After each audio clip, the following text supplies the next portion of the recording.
हाथरस कांड को लेकर सियासत उफान पर है। इस बीच उत्तर प्रदेश पुलिस के डीजीपी हितेंद्र चंद्र अवस्थी और अपर मुख्य सचिव गृह अवनीश कुमार अवस्थी ने हाथरस में पीड़ित परिवार से मुलाकात की।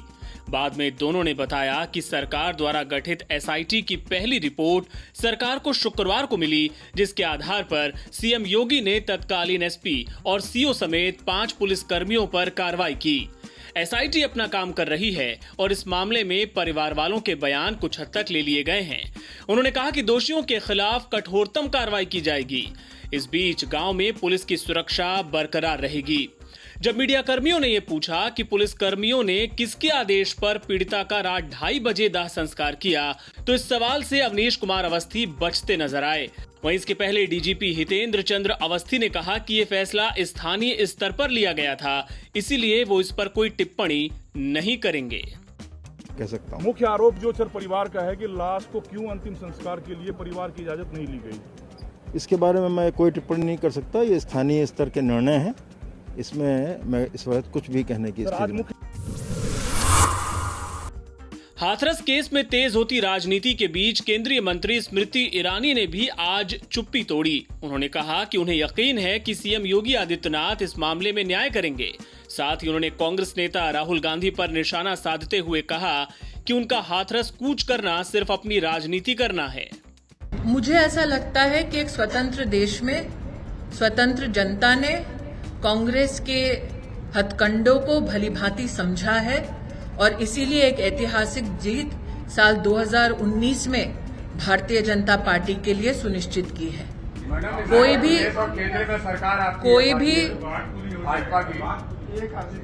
कोई भी राजनीतिक दल, कोई भी राजनेता स्वयं अगर किसी भी विषय पर राजनीति करना चाहता है तो एक लोकतांत्रिक देश में मैं उस नेता को रोक नहीं सकती, लेकिन जनता ये समझती है कि उनकी हाथरस के तरफ जो कूच है वो उनकी राजनीति के लिए है, इंसाफ के लिए नहीं।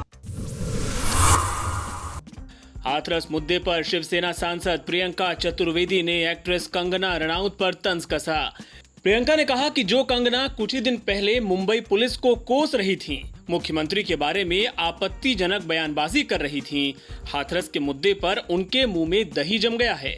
वहीं पार्टी सांसद संजय राउत ने भी इस केस को कंगना के मामले से जोड़ दिया। पूरे देश में इस बारे में अब चिंता का विषय बन गया है। पत्रकारों को क्यों रोका गया है मुझे मालूम नहीं।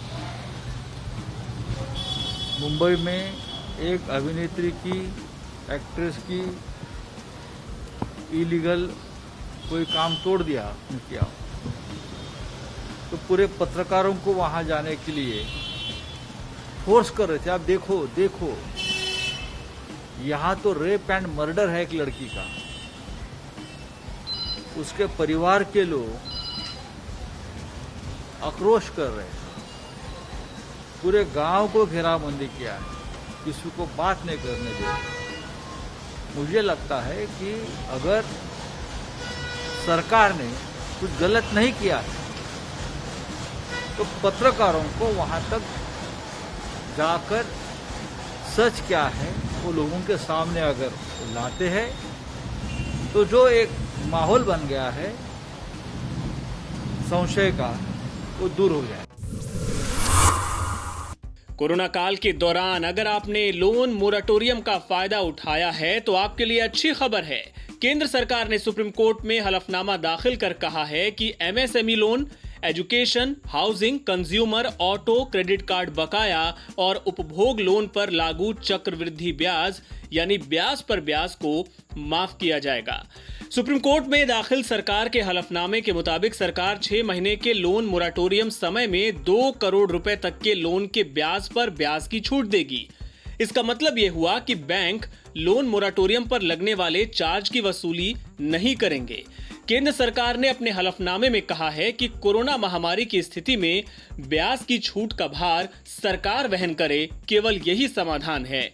आपको बता दें कि लॉकडाउन के चलते आर्थिक संकट झेल रहे कई लोग ईएमआई चुका पाने की स्थिति में नहीं थे। इसे देखते हुए रिजर्व बैंक ऑफ इंडिया के आदेश पर 6 महीने का लोन मोरेटोरियम लोगों को मुहैया करवाया गया था, लेकिन सवाल इस पर लगने वाले ब्याज को लेकर उठ रहा था। प्रधानमंत्री नरेंद्र मोदी ने शनिवार को हिमाचल प्रदेश के रोहतांग में अटल सुरंग का उद्घाटन किया।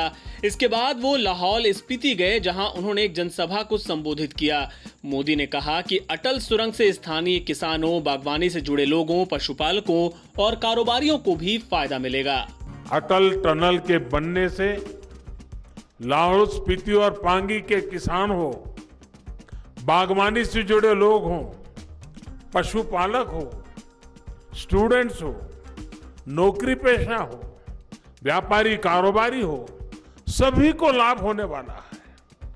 अब लाहौल के किसानों की गोभी, आलू और मटर की फसल बर्बाद नहीं होगी, बल्कि तेजी से मार्केट पहुंचेगी। लाहौल की पहचान बन चुके चंद्रमुखी आलू, उसका स्वाद तो मैंने भी लिया है। चंद्रमुखी आलू को भी हम नए बाजार में मिलेंगे, नए खरीदार मिलेंगे, नया पूरा मार्केट मिल जाएगा। और नई सब्जियां, नई फसलों की तरफ भी इस क्षेत्र में रुझान तेजी से बढ़ेगा।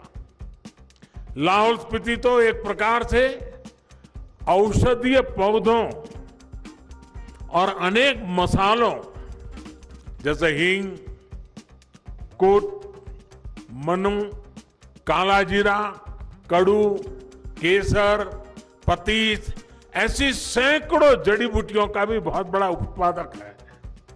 ये उत्पाद देश में ही नहीं, पूरी दुनिया में लाहौल स्पीति की, हिमाचल की, भारत की पहचान बन सकता है।